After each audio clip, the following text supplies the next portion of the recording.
Talufalava, this is Pacific Waves from RNZ Pacific. I'm Susana Suisuiki. Coming up. We're not trying to police bash, but these police officers, what they've done is not right. Calls for investigation into a death at Orere Point also. I do think it's important to share just how much harm that person caused me and my kids. The widow of the late Whaanana Efeso Collins speaks out, and an artist uses humour to highlight Pacific struggles.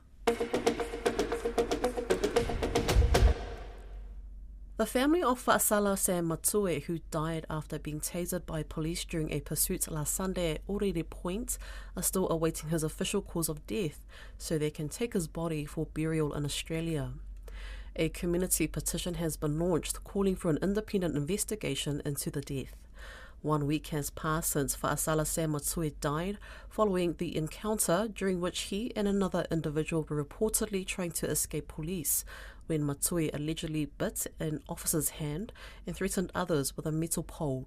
Grace Vivai has more.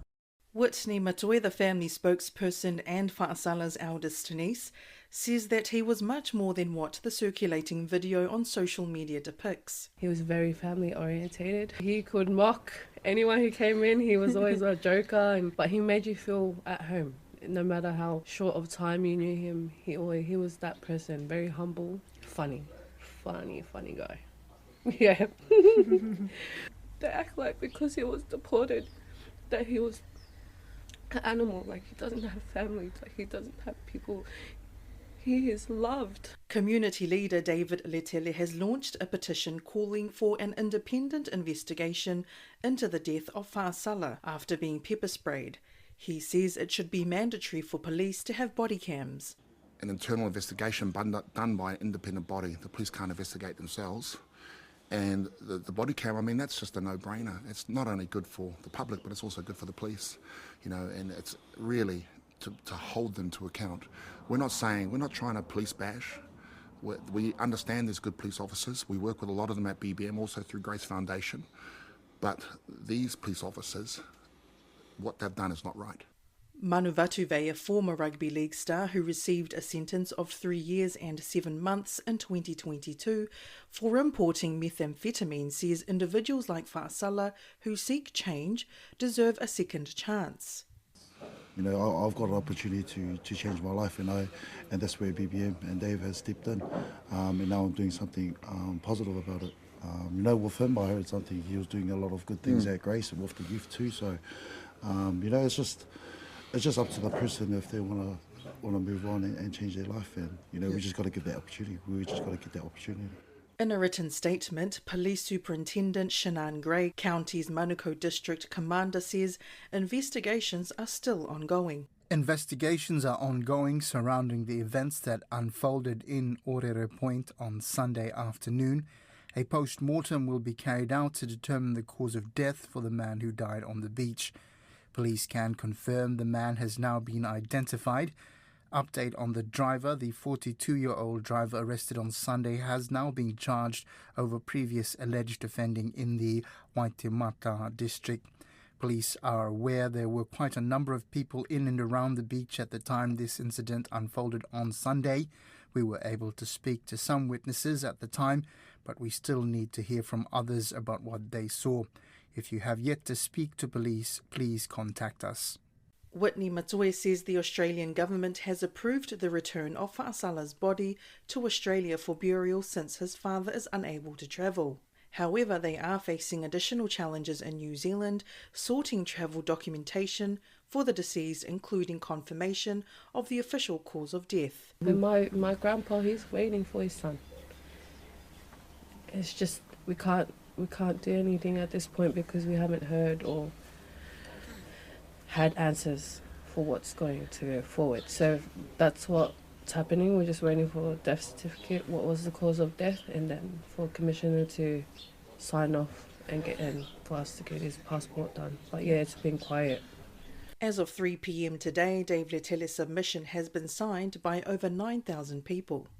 The incident has been referred to the Independent Police Conduct Authority.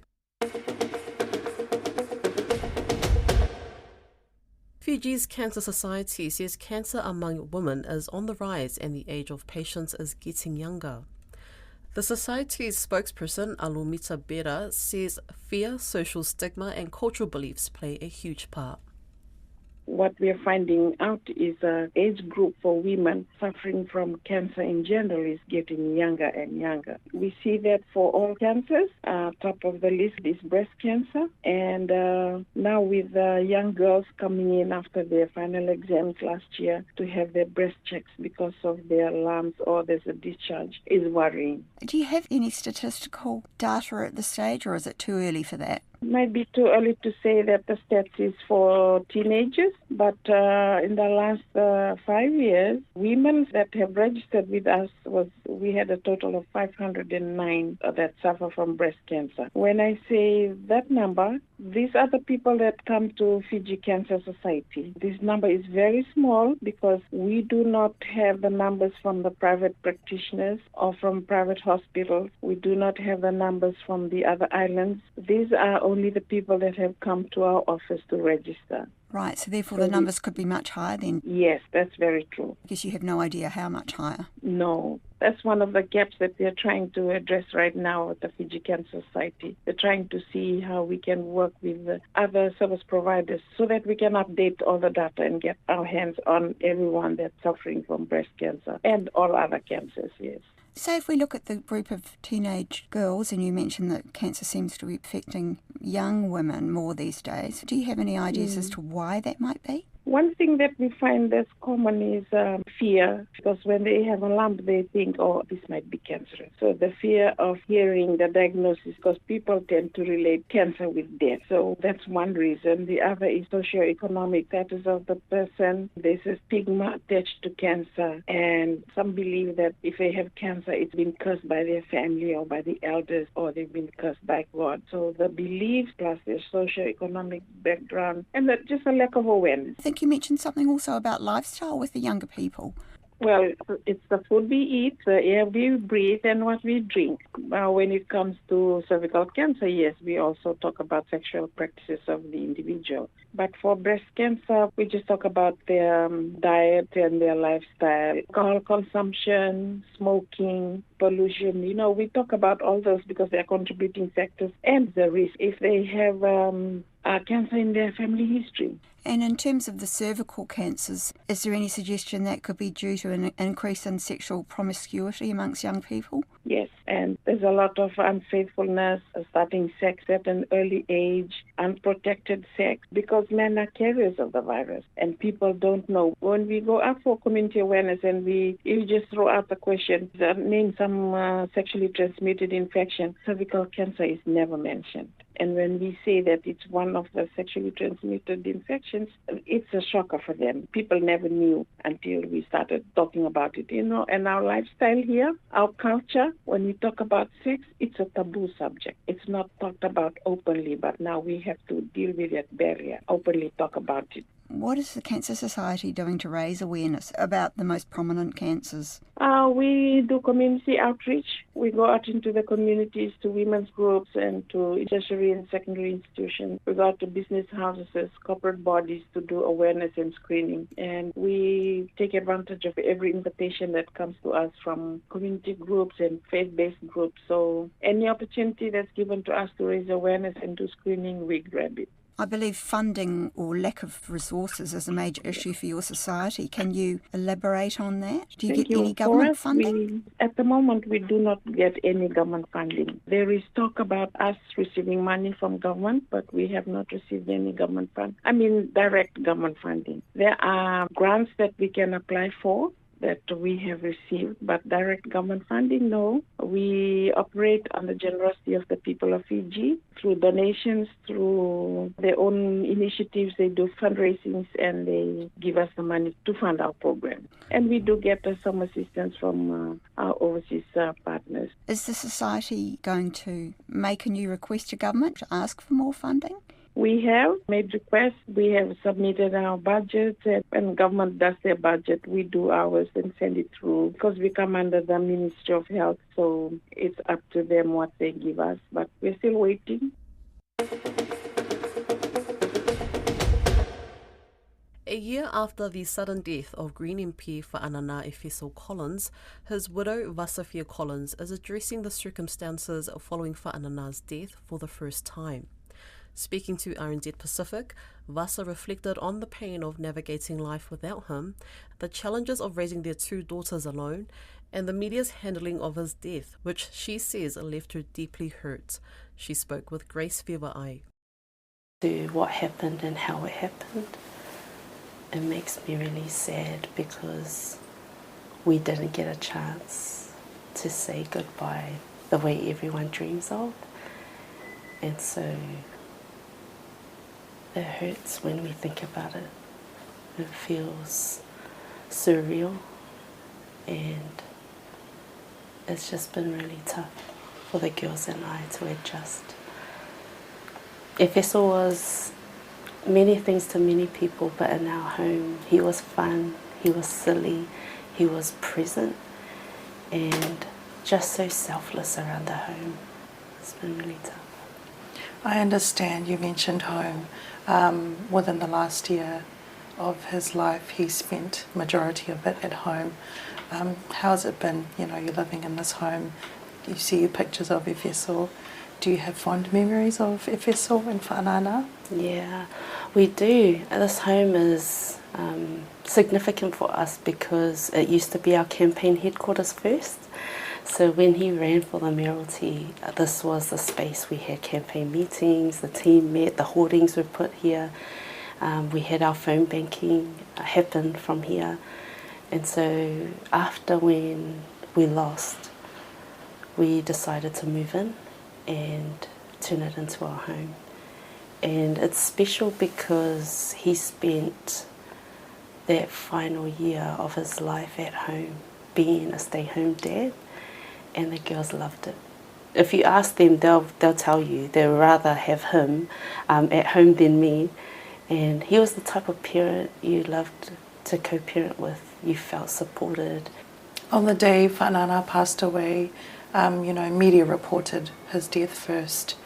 What do you have to say to that? I found it cruel. I thought it was unkind. And if I'm honest, I also found it quite unethical. There was a huge part of me that understood that, media and maybe the digital time that we're in, people expect things to be instant and immediate. But I think there needs to be standards when somebody dies. And I think that that's what hurt was I felt like I was the last to know. And I was working. And the golden rule for Efeso and I is when we're presenting, our phones are off. And so we planned to have a conversation, and I was actually on my way to town to picking him up. And he didn't answer. And he had already passed away about 40 minutes while I was presenting, and I had just left work for him. So, yeah, for me, I am aware of the person that broke the story, and I'm also aware of the organisation. And at some point, I would like to have a conversation about it. This probably isn't the right time, but I do think it's important to share just how much harm that person caused me and my kids and my family. Do you think, or did the organisation have Whaanana's next of kin details that they could have used, to get hold of you? I believe that they did. And because it was such a public event, I think that all the media were there, and so it was easily accessible. I think it came down to ethics and values and making the decision whether to be the one who wants to break the story or to be the one who's going to be culturally sensitive. And obviously some people chose one path and one particular person chose another. There's been so many deaths, and we've seen with the RNZ workers, where a lot of social media videos have been uploaded and the etiquette around it. What advice do you have, for people when filming, deaths and things like that? Yeah, and I'm aware even with our people, at funerals, sometimes they like to take selfies with people in their coffins, and I'm like, oh, come on, guys, it's really distasteful.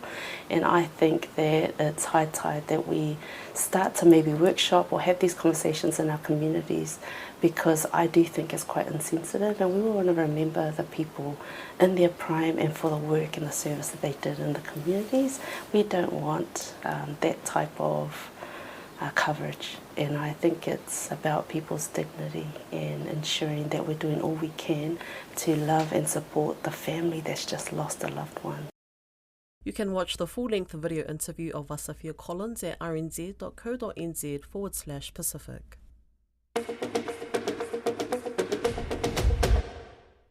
A new art exhibition in Christchurch is using humour to show the hoops Pacific people have to jump through in order to get hold of a New Zealand passport.